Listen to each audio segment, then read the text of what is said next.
Hello, One Grader. My name is Dan. Thank you for joining me on this stream today. It is my post-birthday stream. A lot of fun last night. Now back to the grind.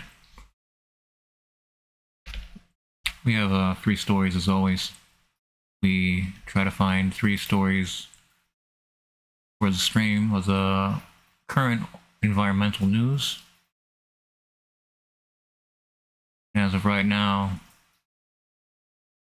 there is a giant heat dome that is going to be heading over Northeast and Midwest of the United States. Oh my god. Current environmental news.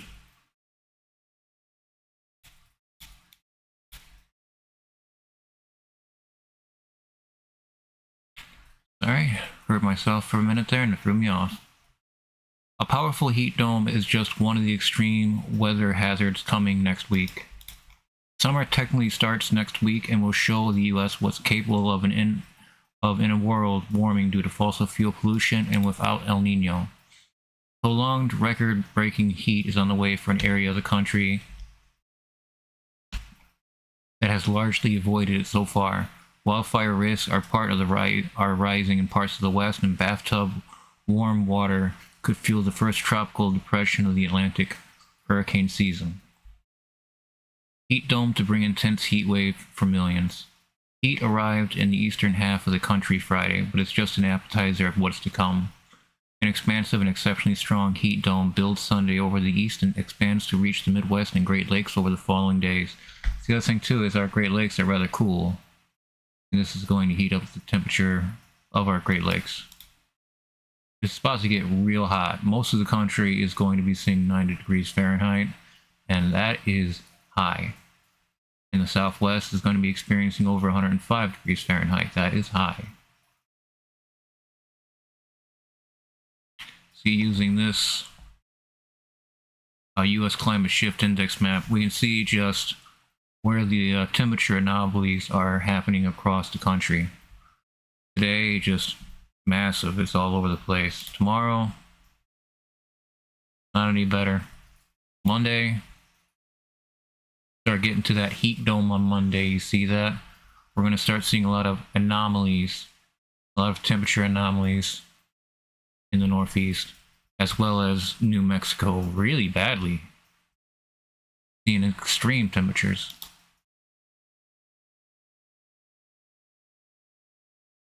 An expansive and exceptionally strong heat dome builds Sunday over the east and expands to reach the Midwest and Great Lakes over the following days, ushering in the region's first significant heat wave of the year. Heat domes trap air in place and bake it with abundant sunshine for days on end, making each day hotter than the last. This one will make temperatures skyrocket to levels hotter than even the hottest typical summer day. Hundreds of temperature records could fall by the end of next week, both during the day and at night. Temperatures will top out at 15 to 20 degrees above normal. However, a huge portion of it is Fahrenheit, not Celsius. Huge portion of the eastern half of the country Monday afternoon would surge even higher to reach 25 degrees above normal at times from Tuesday through Friday. This translates to days of high temperatures well into the 90s for tens of millions of people who don't typically bake in long-lasting heat.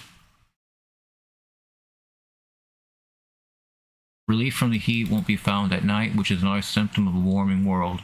Overnight low temperatures aren't expected to drop below the 70s, the low 70s and upper 60s in many locations. To make matters worse, humidity will work in tandem with extreme heat to extend the heat index, how heat feels to the human body, dangerous triple digits in parts of the east. Heat index values in the low 100s are possible as far north as Maine next week. The health risk from heat will reach extreme levels for millions next week, according to a scale from the National Weather Service and CDC. Heat is the deadliest form of weather in the US, killing more than twice as many people each year on average as hurricanes and tornadoes combined. First signs of tropical trouble are brewing. The Atlantic hurricane season looks ready to awaken at the same time intense summer heat bakes a significant portion of the country. These are 2 short-term risk areas that could produce the first tropical storm system of the year, and both are a little too close to the US for comfort. An area in the southwestern Gulf of Mexico has the highest chance to become the first tropical system. There is also a small window and a low chance that the same stormy pattern driving Florida's rain could develop into a tropical depression off the southeast coast before it gets swept out into the sea this weekend. Robust tropical moisture is swirling in the southwestern Gulf because of the Central American Gyre, a large disorganized area of showers and thunderstorms that rotates over the Central America and its surrounding waters. The Gyre's broad span and abundant moisture can help tropical systems form in parts of the Caribbean, the Gulf of Mexico, and even the extreme eastern Pacific Ocean, wherein other necessary factors, including favorable upper-level winds and warm ocean water, align. That could be the case by midweek. The National Hurricane Center says there's a medium chance a tropical depression could form in the Bay of Campeche in the southwestern Gulf. Most of the Gulf of Mexico is bathtub warm, so if the tropical system manages to form, it would have plenty of fuel to strengthen it. If something does form, it's likely to track north or northwest. Regardless of tropical development, a surge of moisture like the one behind the deluges in South Florida will provide much-needed wet weathers to parts of Mexico that have been baking under extreme heat and brutal drought for weeks. But it will also raise the flood risk along the Gulf Coast, especially in areas soaked this spring. Multiple days of rain are heading for the Gulf Coast from Texas to Alabama starting Tuesday, Sunday, and continuing through the week. Wildfire risk growing. Heat isn't just making us sweat and give hurricane season a boost. It's also had a hand in several recent notable wildfires. Fire activity is increasing gradually nationwide, according to National Interagency Fire Center. Almost a dozen large fires are burning in parts of the West, and half of those have started in recent days. Hot, dry conditions in place since early in the month in the West will continue to increase wildfire risk and could worsen ongoing fires. Wildfire fuels like grass and plant life will continue to dry out during the time, making them more prone to fire ignition or spread. Winds will also kick up the region later this weekend and early next week. Gusty winds cause wildfires to spread quickly, as the Corral fire demonstrated in California at the start of June. Freezing conditions could also spell trouble next week for a small but destructive fire in Arizona, about 70 miles northwest of Phoenix, dubbed the Rose Fire. The fire destroyed at least 15 structures, 7 of them were homes, along with at least a dozen vehicles, the Arizona Department of Forestry and Fire Management said on Thursday.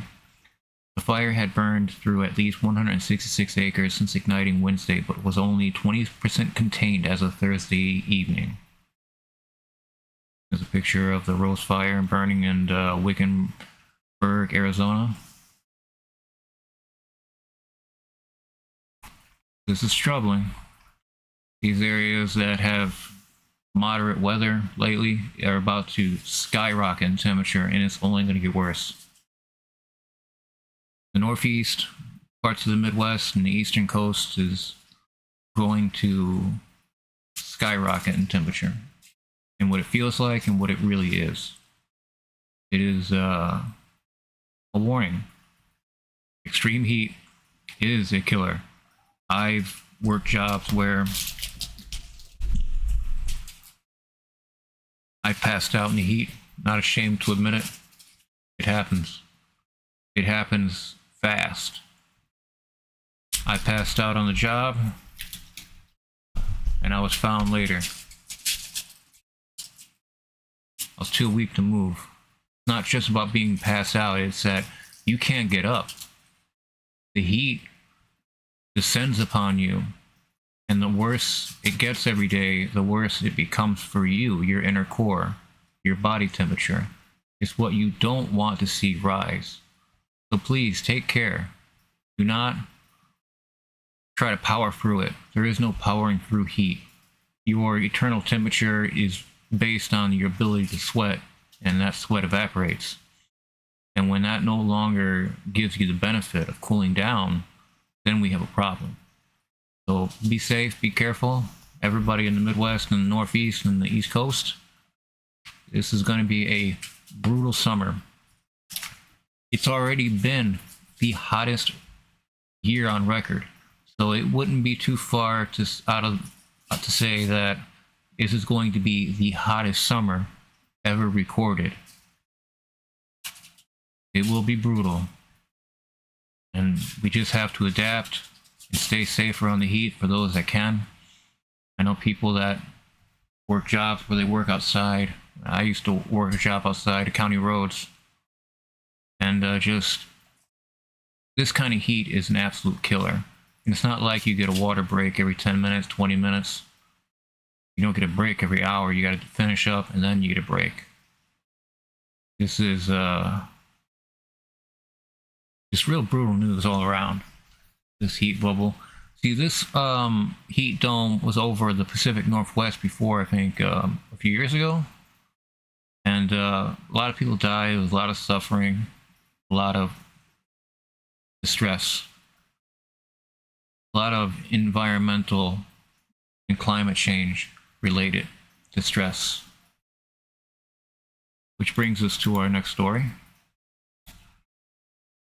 Child mental health and climate change adaptation. A new review of national climate change policies. Key points. A new study reviews 160 national climate change adaptation policies to examine how they address child health. No policy directly addresses child mental health, although some measures indirectly support it. For climate change, children must actively participate in supporting their own mental health and well-being. Human-caused climate change is affecting all health now, including children. How do countries address child mental health in their climate change policies? The quick answer is they do not. Examining child change policies. Catherine E. Zangurl at the University of Heidelberg in Germany created and led a study on this topic, of which I was just an author. The study was just published in the journal The Lancet Child and Adolescent Health. We examined how climate change adaptation policies in 160 countries incorporate all aspects of child health. Not a single country covered direct needs for child mental health. Some mental health and well-being measures could offer indirect support provided that children are included. Samoa and Ireland mentioned resources being put into post-disaster mental health services, although nuances are needed when trying to attribute disasters to climate change.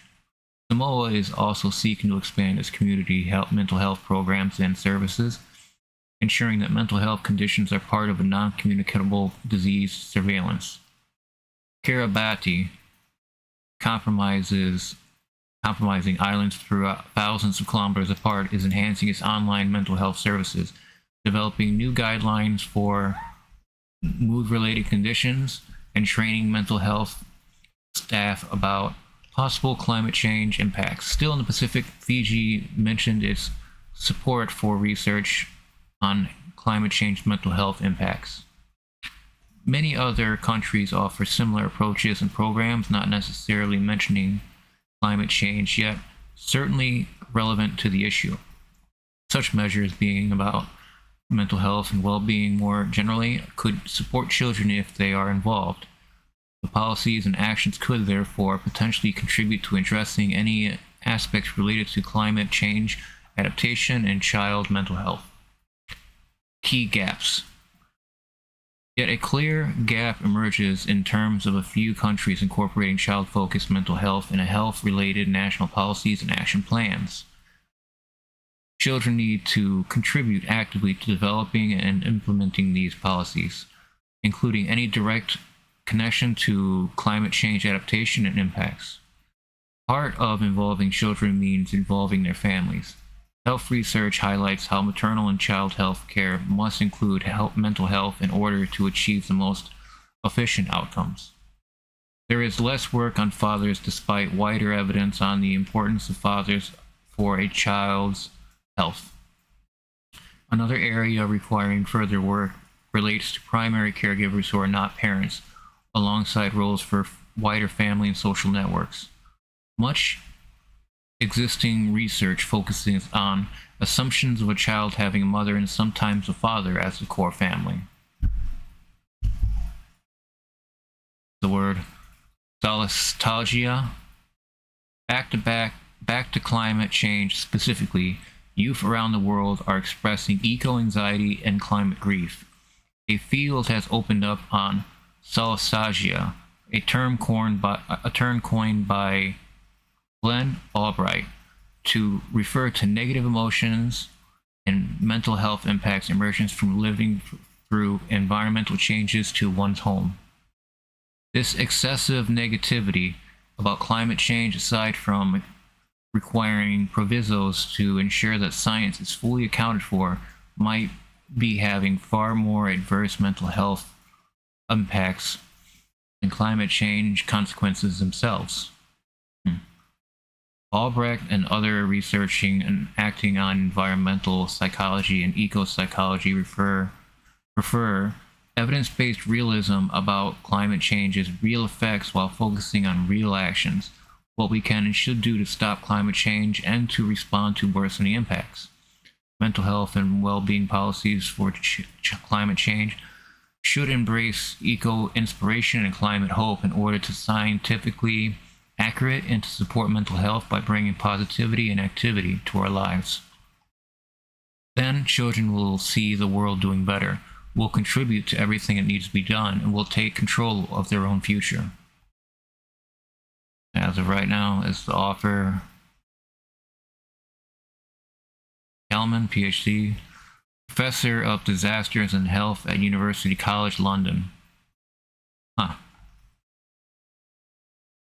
This word here, Solastalgia, is a neologism formed by the combination of Latin words solatium, comfort, and the Greek root algia, pain, suffering, and grief, that describes a form of emotional or existential distress caused by environmental change. It's a very important word, very apt to describe so much of what's going on right now with apathy, the feelings that nothing's getting better and everything's just going to get worse, and there's nothing we can do to stop it. Because if there was something that we could have done to stop it, we would have been already doing it. We were already putting plans in action. But it doesn't seem like climate change is that big of a deal to a lot of people. So we're going to have to wait for most of the country to bake at over 105 degrees Fahrenheit, with humidity skyrocketing. Or on the other side of the country, humidity dropping and become drier with fires fueled by 60 to 80 mile winds that just never stop. Talk to your children about the environment and how they feel about climate change, how they feel about ecocide, about people that we know and love using pesticides, herbicides, fungicides without any kind of fear that they're dangerous. Living around them, just like bringing the bottle and sitting next to them in the chair, stuff like that. They have no fear of how toxic and poison all this stuff is. They might think it's just Roundup or just one brand in particular. No, but it's all the same.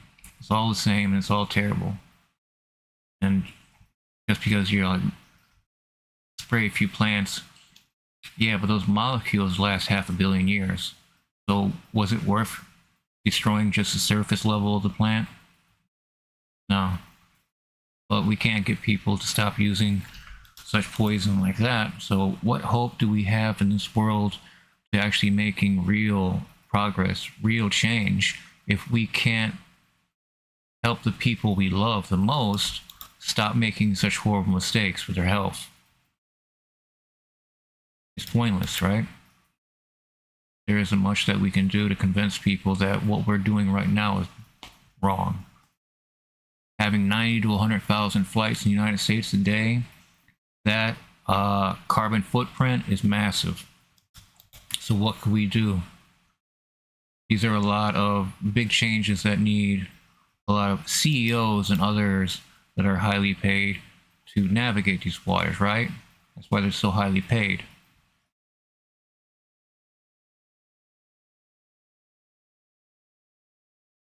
Solastalgia. Brief comfort. All right.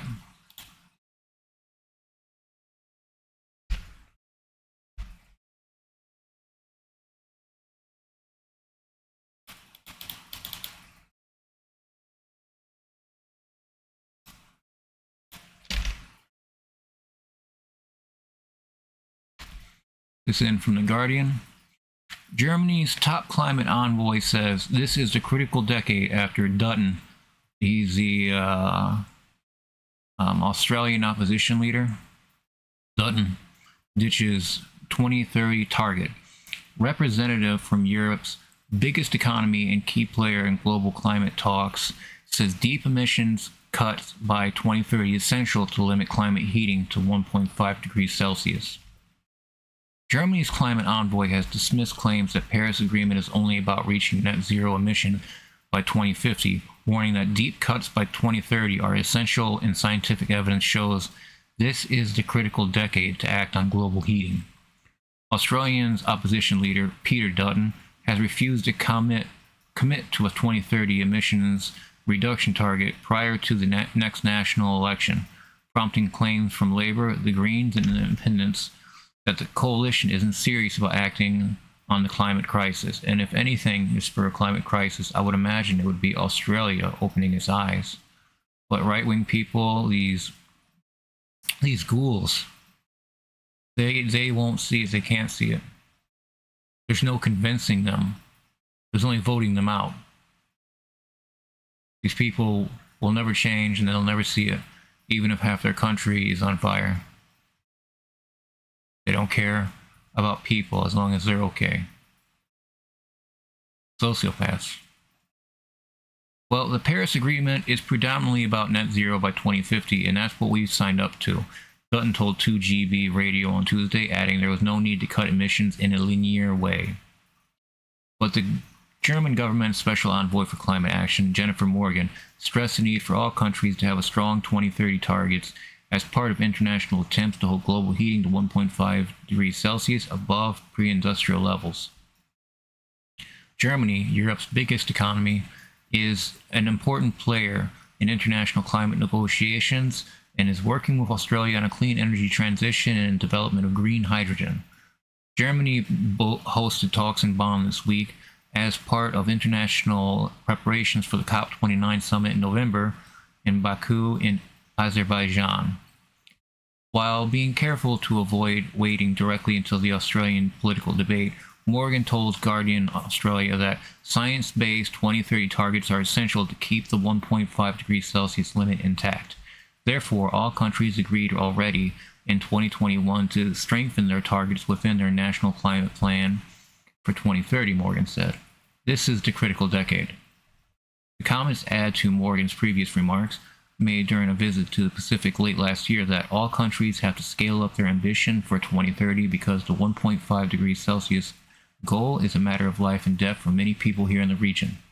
Morgan, a former Greenpeace co-executive director, has been involved in international climate negotiations for many years.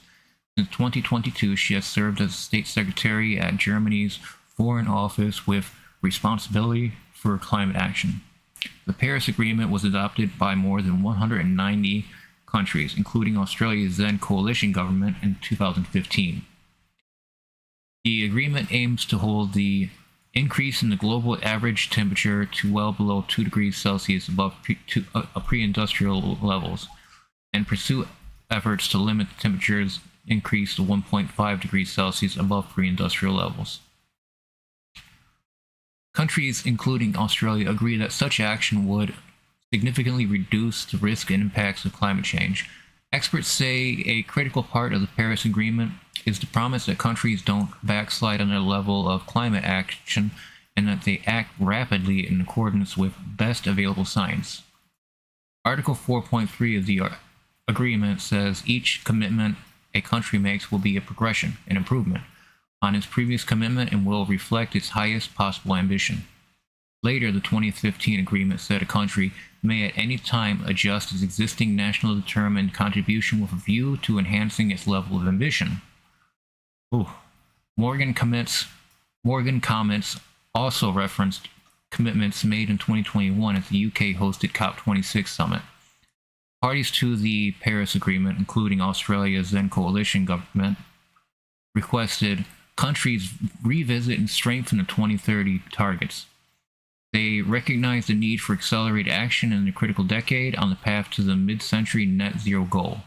Dutton has promised to pursue nuclear energy in Australia, something that is prohibited by law and which experts say would be unlikely to come online before the 2040s, a point he reportedly conceded in an interview with News Corp last Saturday. He has argued Labour's existing 2030 target is unachievable. Experts have said the country needs to accelerate the rollout of renewable energy to reach the target, but that it could be reached. Dutton is a ghoul.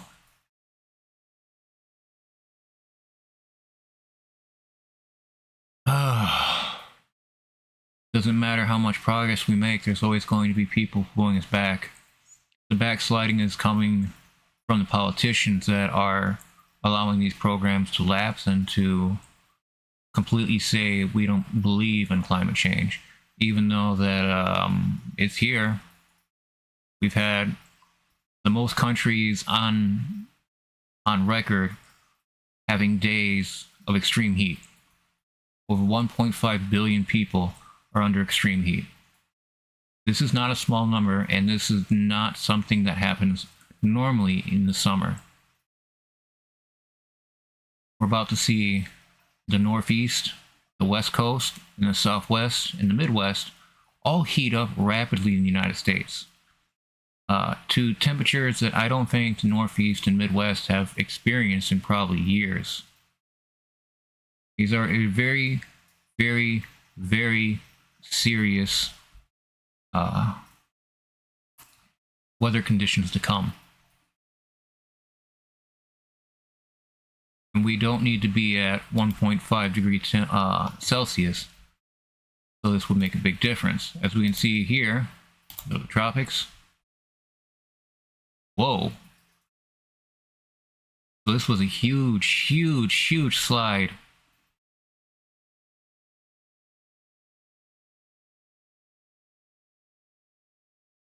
Interesting. It was a huge slide, and just gonna wait for it to slope back up. Because even though it looks like it's going down steadily, which it looks like, it can shoot back up. Antarctica's shooting back up. The Arctic is heading back up.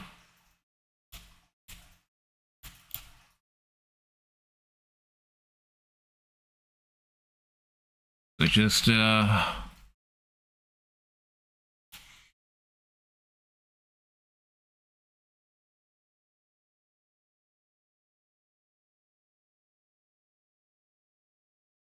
critical decade.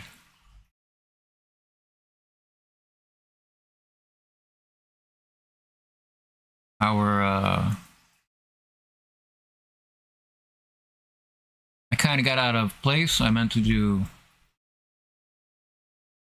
the extreme heat article last, but alas, I did not. Powerful heat dome is just one of the extreme weather hazards coming next week. El Nino is over. What does that mean for the summer? The NOAA, this is from New York Times, the NOAA Climate Prediction Center announced an end to the El Nino climate phenomenon on Thursday and predicted that La Nina could start as early as next month.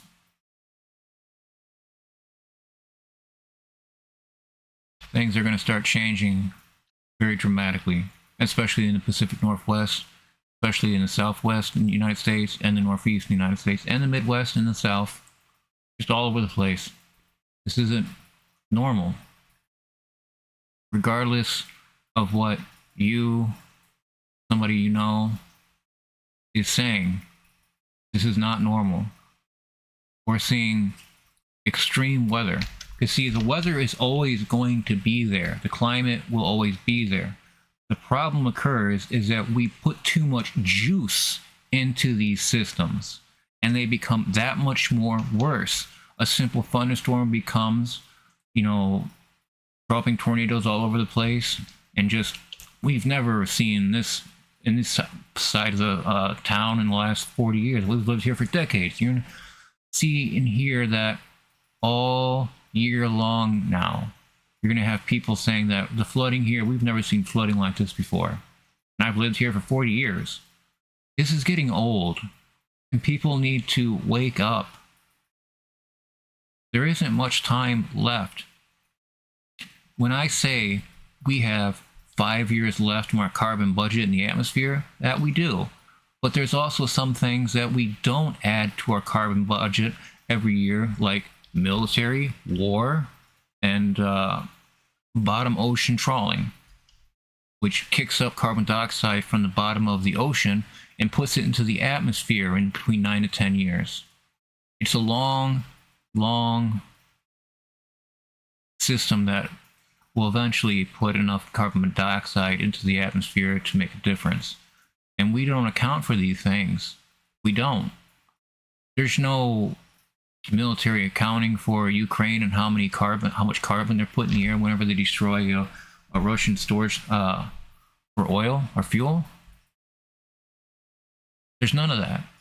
I'm not using that as an example for any other reason besides the amount of carbon from a fuel tank exploding is quite extensive. You want to keep that stuff, liquid. You don't want it to set on fire. You don't want it to explode, combust. But now that we're going to see the end of El Nino after such a long time, La Nina is going to start, and it's going to be record-setting. We're going to see records broken all over the place, like we already will be seeing in just the next few days with temperatures. Heat is a killer. It's a silent killer. It's a slow killer. So please, if you feel dizzy, if you feel faint, if you feel different, definitely take a sit. Take a sit. That's one thing is I remember I passed out before. I don't remember if I was standing up or what. I was working on a job. You just don't really expect it, I remember I wasn't really sweating either. I remember I was just feeling really hot and just grinding through the day and then just pass out and found by somebody else later. Not everybody is that lucky because I remember opening my eyes and not being able to crawl. I was working in trains, putting the wheels locked into the train gaps, I guess you could say, the rails. They have rails for the cars to be able to lock them in place. And I passed out one day on the job, and I just remember people freaking out because it's lock you inside the train. You're not going to be able to find somebody to let you out. It doesn't work that way. But I got lucky.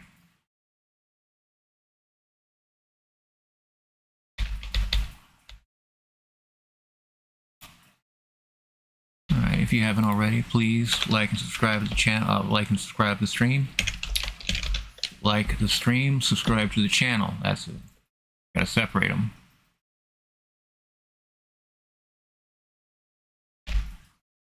Do have other articles that I want to get into. So as always, we'll keep it with the 3 articles per stream. So you're not getting anything that you're not expecting, because each headline that you see in the title of the YouTube video will be exactly what I cover. And unless there's a bonus article, which happens, I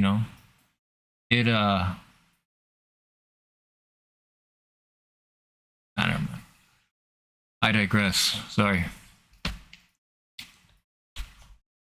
it looks like Germany and Australia are going to have a bit of a row whenever it comes to the 2030 climate goals. Talk to your children. They might know more about climate change and climate reality, climate shift than you might expect. Because children, this is all they have. This is all it is. The world is all they know, and they know that it's going down. Not good. We're seeing a lot of countries right now bake. Mexico City is nearing a zero day of no water. Mexico City has been dripping out of faucets with water. But it's not until, I can't remember which day exactly, it's on a previous stream of mine and an article regarding Mexico's 0 day of no water. Terrifying. And what are they going to do? What are they going to do when millions of people have no access to clean drinking water, running water anymore? The water just doesn't come back. The hard times.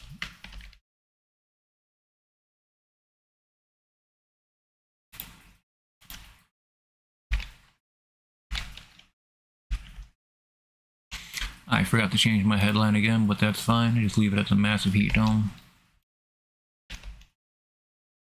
Again, I thank you for watching the stream,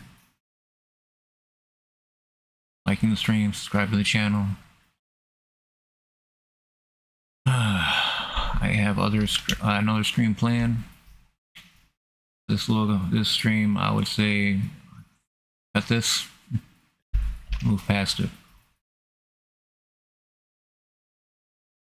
Alright, I thank you again, and please take care, especially in this heat. Take care of yourself and take care of your mental well-being. You need to be able to think on your feet. You need to be able to have threat assessment based on the current heat conditions and ways to be able to improve relief. And some people don't have that luxury. Some people don't have that ability to be able to sit down, relax, and cool off. And that's sad. There's a lot of people that are driving that kind of behavior, and it's not right. Especially whenever we're in one of the hottest summers in the history of recorded temperatures. It's a big deal. We're going to be seeing this far more often this summer. We're going to see heat domes, high pressure systems that are just trapping heat everywhere. Florida is going to become a nightmare. Arizona is just sweatbox. New Mexico is topping out next week, as well as moving east to Florida. So Texas, Louisiana, Alabama, all those states in the south, they're going to be heating up as well. It's a lot that is going to be heating up rapidly, and it's going to catch people off guard, because one day it's going to be too hot for them to be able to function. And that's when you start getting into dangerous territory, because you're not going to see it. Other people might look at you and say, hey man, you don't look right. But again, not everybody has that luxury of being looked after, or having somebody that got their back. So you have what are you? And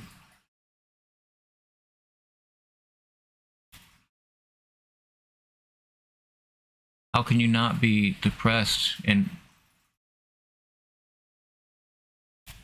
have bad mental health when it comes to the environment, comes to climate change? Because this generation coming up now, the young ones, they have it worse. They're priced out of everything. Rent's too high. School costs too much money.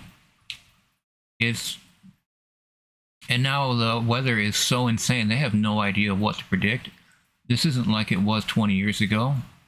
Schools are calling off days for heat. I have never heard of so many schools on just dismissing classes due to heat.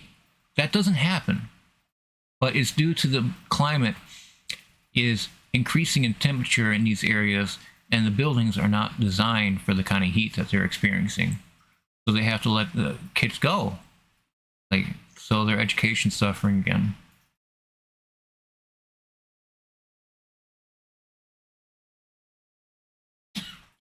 There's going to be a large wake-up call to people in the Northeast, Midwest, and East Coast. This is going to be hotter than I think many people have dealt with previously. But as soon as the weather is out of sight, You know, they're not going to, okay, we need to stop driving so much. There's not going to be any carbon awareness. But again, it's always put on us. It's unethical because we have 90 to 100,000 airline flights per day, and those jets put out a lot of carbon. They have big tanks, same as like county trucks and stuff like that. We're not getting rid of these problems. We're not getting rid of like county trucks that are running like for 18 hours straight. Really big county trucks. It's a lot of habits, a lot of bad habits, and a lot of habits that need to be necessary because you're working in a county, you're probably freezing outside and you need warmth. Also, the truck needs to stay warm, it'll freeze over. That's all I got for this stream right here. Wildfire risk, tropical storm. It's going to be a lot of intense weather that we're going to start seeing next week. And this is just the beginning. We're going to see temperatures scorch the United States. We're going to see strange wet rainstorms that drop 10 inches of water or 3 months of rain in a few hours. We're going to see a lot of riverbanks blow their sides, go past peak. Because when water heats up, water expands. So all of this area here, where all the water is going to be heating up, the water will be expanding, adding to sea level rise. So we're going to see a lot of the Great Lakes, we're going to see a lot of the eastern seaboard have to make do with possible sea level, lake level rise and sea level rise on the east coast. Because when the water heats up and it expands, the molecules expands, it gets bigger, and it just will give way to a rise. All right. That's all I have for you now. I thank you for watching. Please, if you haven't already, like the stream, subscribe to the channel. It really keeps me motivated to see all the likes and comments. I'm really fortunate, and I thank you all for the last week. It's been rough because it just felt like as soon as I got through one part, there was another part that YouTube was like, you gotta cross this line now. Like, okay, appeal. Nope. So even though that the account doesn't have AdSense anymore, I think I can move past it. But it's just I need to find out further down the road where that could affect me. Because if I'm having, you know, like okay views, if I don't have Google AdSense, I don't think ads should be shown before my videos. You know what I mean? I don't think that my viewers should be getting hit with videos if they don't have Google or YouTube Plus or Premium to avoid commercials. So it's a lot of things to think about. But it's something that I haven't been able to get answered is super chats and memberships and stuff like that. Is that run on the same back as AdSense?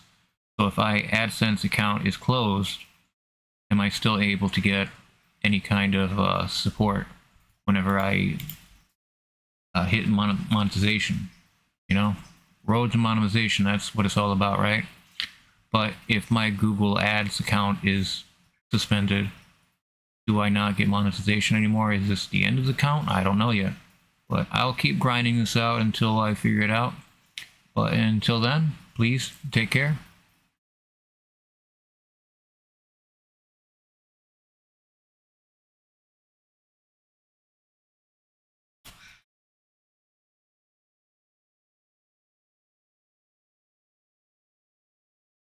American death metal band Cattle Decapitation released a song Solastalgia with official video clip. Cattle Decapitation just became that much more baller in my book.